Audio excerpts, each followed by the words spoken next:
And we're back with another episode of Before You Buy, that show where we give you some straight up gameplay and our first impressions of the latest games we're releasing. And today we're talking about Rainbow Six Extraction.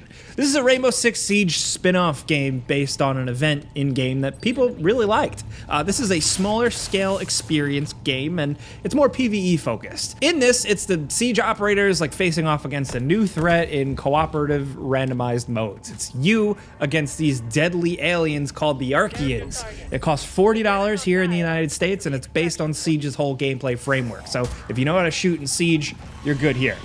We've got some gameplay footage here for you, both on PC and on Xbox Series X. Now, in short while I don't think it's quite as bad as some folks are saying, there are some interesting ideas in here, honestly, that I will explain. It just all feels a bit off and not as satisfying a package as it could have been.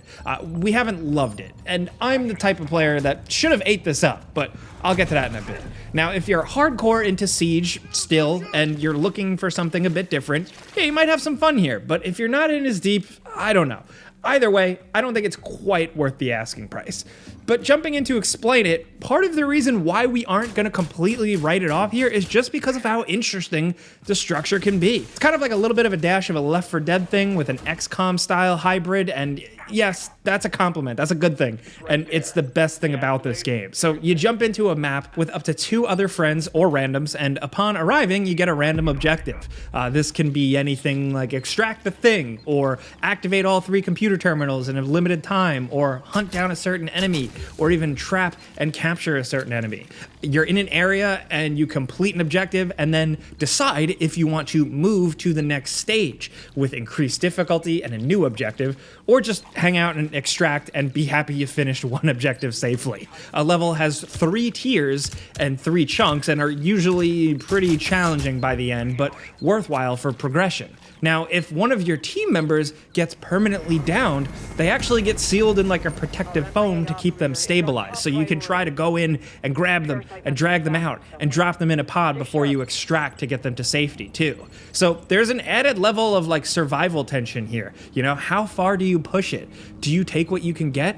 Do you go back for your teammate? There's some good stuff here that could also just lead to fun little conversations and clashes, like see which of your friends is gutsier than the others. The added level here is a kind of XCOM permadeath situation with your operators. So if they get taken out and left behind, they're out of commission straight up. Like, you can't select them or use them next time you jump into a match. Instead, one of your randomized objectives during a level next time will be to push in and extract your operator from like this alien holding thing. And then even when you get them back, they're still down for the count for a while and they have to heal. The better you do in matches, the quicker they'll be back in fighting shape. So cool, right? Like, it can be super challenging and pretty compelling. It really makes you play this game tactically. You're gonna be using all the tools at your disposal. You know, breakable walls, barricades, silenced weapons, UV light, the crouch button a lot, your drone, the gadgets you unlock. There are a bunch of difficulty levels and it can be challenging right from the start. But if you wanna get real sweaty and get a good group of vets going, like,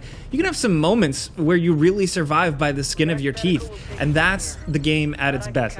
Did not really enjoy it at all with randoms, but with people you can communicate with and know, it's not the worst thing in the world. You know, this is tactical, and I'm still pissed that like they don't make enough of these games in the mainstream anymore. Slow games where your shots really count. You slowly watch corners, you lean, you use your tools, that kind of stuff. It can be good here at times. The problem is that the enemies are dull. Like, we just didn't really like them at all here. Not just from a design standpoint, like, yeah, they're kind of generic, but also from an engagement standpoint. From when you're getting hit by one, to when you're spotted by one, or just squaring off with one, basically any kind of interaction with these things feels half-baked and disconnected. Stealth detection feels messy and inconsistent. It's cool at first because it's challenging, but then you start to realize just how messy and dumb these enemies can kind of be. Hit detection for them is weird. They're like multi-layered, and many have armored spots and soft spots, which is cool. But for some reason, the way the bullets connect it doesn't feel right. It never feels satisfying. It's nowhere near as good as blowing away a real dude in Siege. A PvE game should have this down pat. Now, also, like I mentioned earlier, they are a bit generic, so they're not scary. They're just annoying and dull. It took a long time to make this game, and I understand all developers have had setbacks recently, but a lot of the game just feels lifeless, and with the enemies, or even just the atmosphere, being scarier, the game could have felt that much better. The only scares come from the difficulty, which is good at least, because it can make a lot of encounters and even specific shots life and death. They're dumb, but they're not like exploitable. They're still challenging, but they just don't feel quite right. Enemies, like all that being said, the infected version of operators that you'll square off against sometimes are actually pretty cool. They made for a couple of cool encounters. But moving on to the things you do, the objectives are like 50-50, you know? Some of them are a bit more engaging than just shoot or grab the thing, like rescuing your teammates from the tentacle tree thing where you gotta yank them while one person shoots the limbs. It just gets a little complicated here and there, and that's when it's cool. But it's a rotating objective in a series of rotating levels that just get old fast in extremely boring maps. That's of course down to personal taste, but yeah.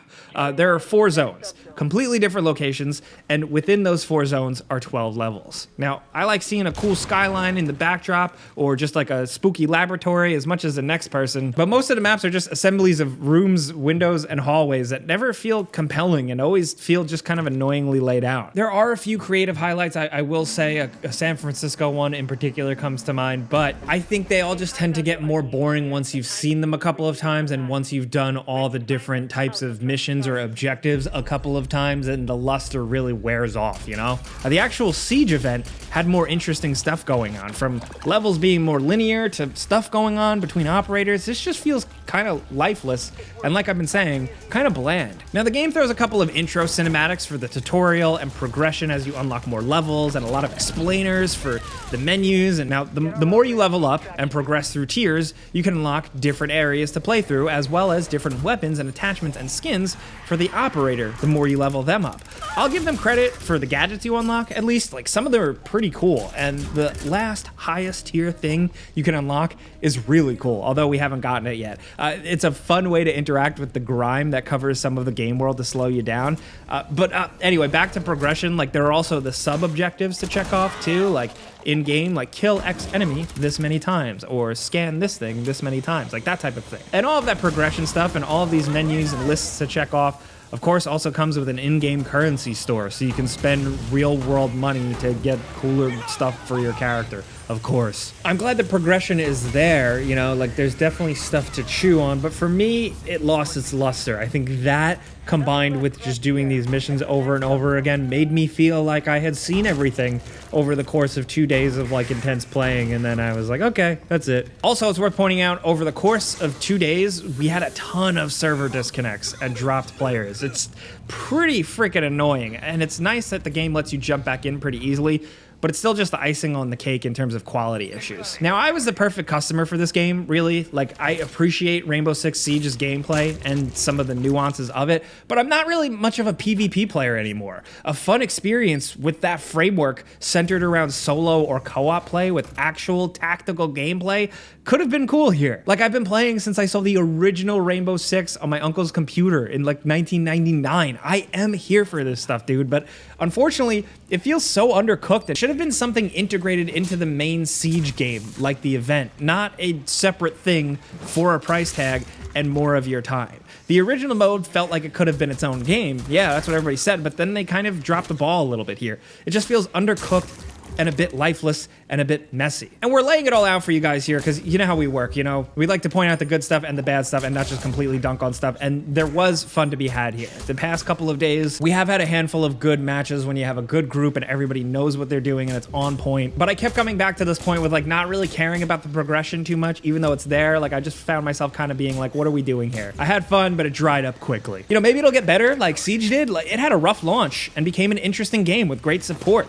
This could be the same, so I'll give it a dash of hope, but I'd say maybe wait on this one. One of us bought it on PC, and the other person downloaded it on Game Pass, and at least one of us didn't have to pay anything for it, technically, so I guess that was okay. If you're having fun, don't let that stop you. But hey, that's a before you buy. You know how this goes by now. We give you some pros, some cons, and some personal opinion. A lot of that here. So now we want to hear yours down in the comments. What are you thinking of this game? Did you go and buy it? Did you maybe have a Game Pass subscription and you just downloaded it to try it for a minute? I think it gets a little better the more time you put into it, but still, what are your first impressions? If you got anything at all for us for for Rainbow Six Extraction, definitely drop it down there. We want to hear from you. And if you like this video and maybe it helped you out, informed you, told you what the game is a little bit, clicking the like button's all you got to do. It really helps us. And if you're new, consider subscribing because we put out videos every single day. But as always, thanks for watching, and we'll see you guys next time. You'll react to pride and joy. Just don't let it go to your head.